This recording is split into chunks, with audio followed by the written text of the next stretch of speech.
Hi friends, welcome back to God's Garden Bench. This is the first sunflower that we've had bloom here in the garden, and it is amazing how much the bumblebees love these sunflowers, as well as this echinacea, this coneflower has bloomed, and it has just been so breathtaking and it smells delicious.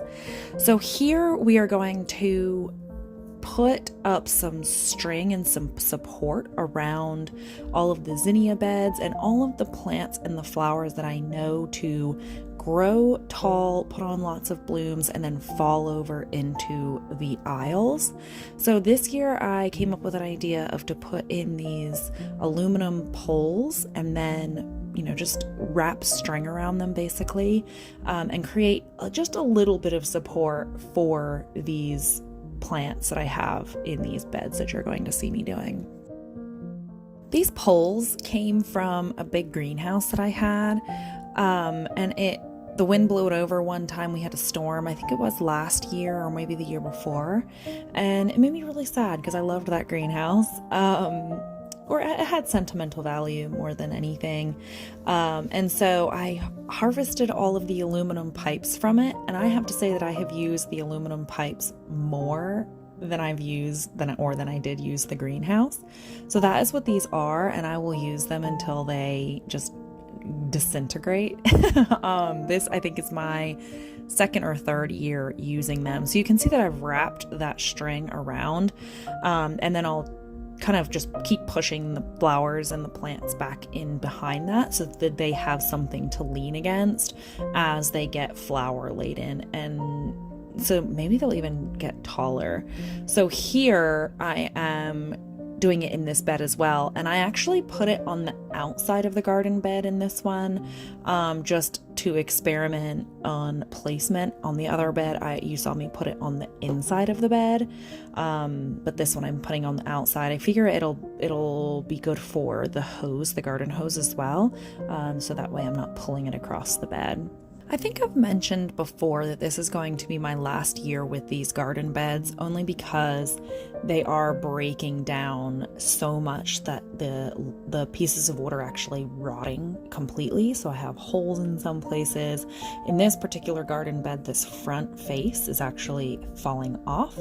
So I used one of these poles to actually brace it, and as I was doing that, it broke as well. So this will be my last year kind of limping these garden boxes along. Now this will have been my fourth or fifth gardening season in these beds, and I've actually moved them as well. So they've done really well for me, and next year I'm excited to share that we're going to do the nice deep, probably 24-inch garden beds, and we're not quite sure what materials we're going to use yet, but I'm excited about it.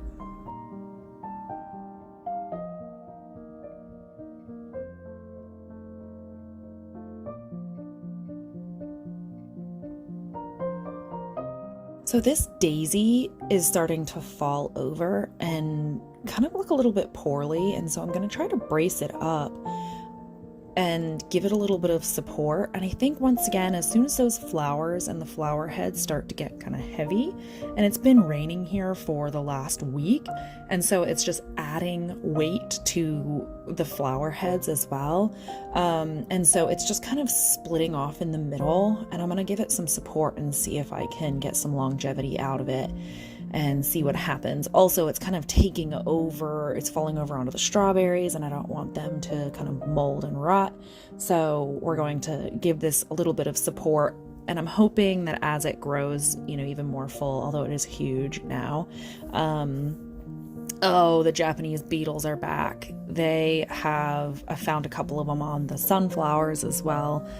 And I have a Japanese beetle bag trap arriving today, and I feel like it cannot get here soon enough.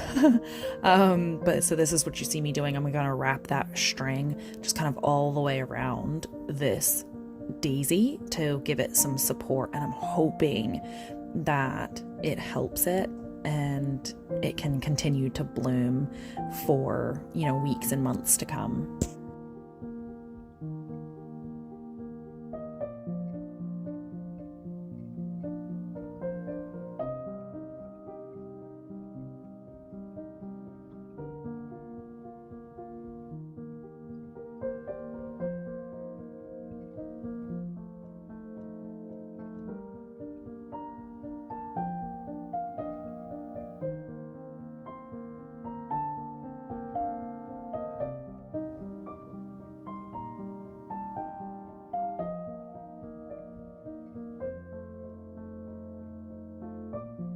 So last year I had carrots in this same spot along the right side of this bed, and they flowered and were absolutely beautiful, but then they fell over into the walkway and they seeded or self-reseeded into the walkway, and I actually have carrots coming up along the edges of my garden beds. And so this year, in my hopes are in doing this where I support them, they reseed into the bed, and then I'll just leave the carrots and let them be my fall crop of carrots, because I've had more success letting them just reseed themselves than I have actually putting seeds in the ground. So that is my hope, that they are going to do that. And also they just have beautiful flowers and the pollinators love them, and so do the butterflies. On my way back to the log garden, I passed the chickens and couldn't resist the urge to give them a little snack. We have these mimosa trees that grow everywhere here, and they reseed and grow so fast. They are actually one of my favorite trees. They're so pretty, and the chickens love the leaves to them, as you can see. And so I just couldn't resist giving them a little treat. And I think that they're starting to molt. Either they're starting to molt or they have some kind of nasty skin disease. I'm hoping it's molting. Raven's looking pretty rough.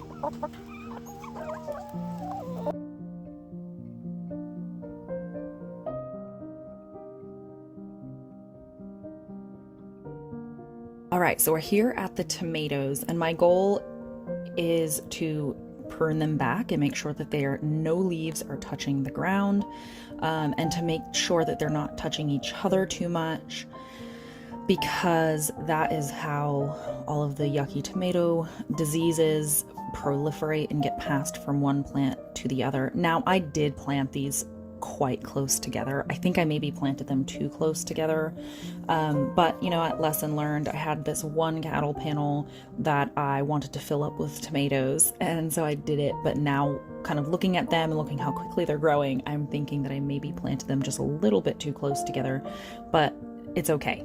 We'll take that lesson into next year. But as of right now, you can see that I am clipping off all of the leaves that are close to the bottom. I want to create as much airflow in and around, especially the bases of these plants, because oftentimes that's where the diseases start. And so I'm clipping off all of the leaves that I don't need down there at that level, as well as the suckers that are growing at that level. And I can go into that in more detail in a different video as well. So here I'm tying them up again. So they're getting taller and taller. So I'm just taking the existing tie that I have and tying them at a higher point on the plant as well as on the trellis. So they are really putting on a lot of growth very quickly, which is pretty typical for tomatoes, especially if you have any cherry tomatoes or smaller size tomatoes. They grow quite a bit quicker, but all of these plants are just exploding with growth, and they look nice and green, and so I'm very pleased with how they are looking. And just staying on top of the pruning and the tying them up is going to be really important.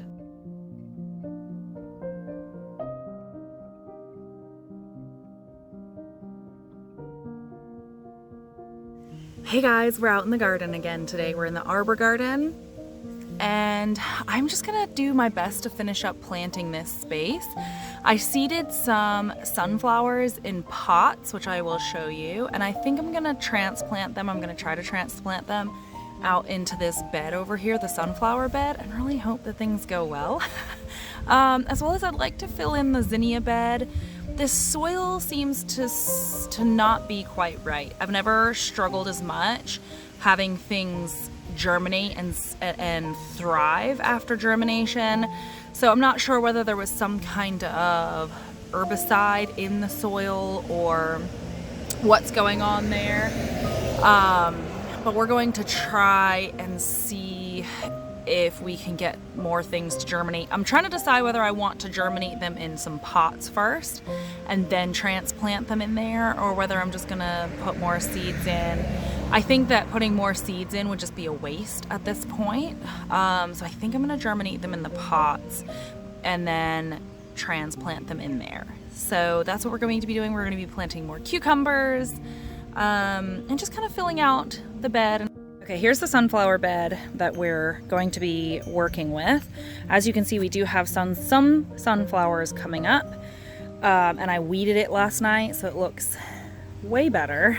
So this is actually a different day, and I'm working back in the arbor garden. This was I think the day before we were supposed to get a whole bunch of rain. It rained for about a week, maybe even a little bit longer. But I really wanted to get these sunflower seedlings in the ground. And so what I did was I dug these deep holes. I took that soil out. I dug these deep holes in this bed in every single place that I wanted to plant the seedlings, and I'm going to put horse manure compost in those holes so that the plants are actually in the horse manure compost versus being planted right in whatever soil this is that I think I'm having an issue with. And so that's what I'm going to be doing in this bed, is doing that and then planting in the sunflowers.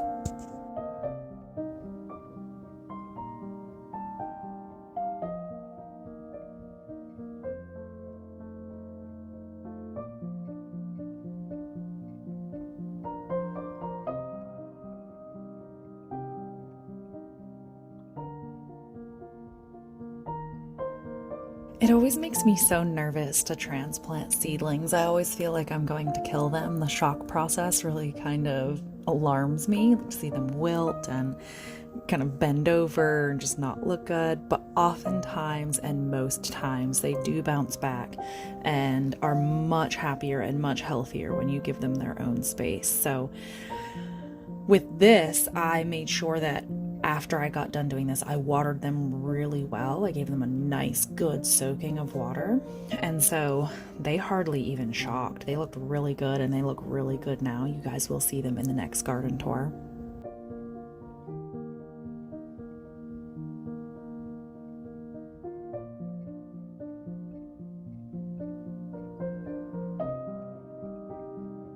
On to the zinnia bed. So I'm going to do the same thing here. I'm going to scrape off quite a bit of the top layer of soil and put a layer of horse manure compost down and plant my seeds, or sow my seeds directly into that.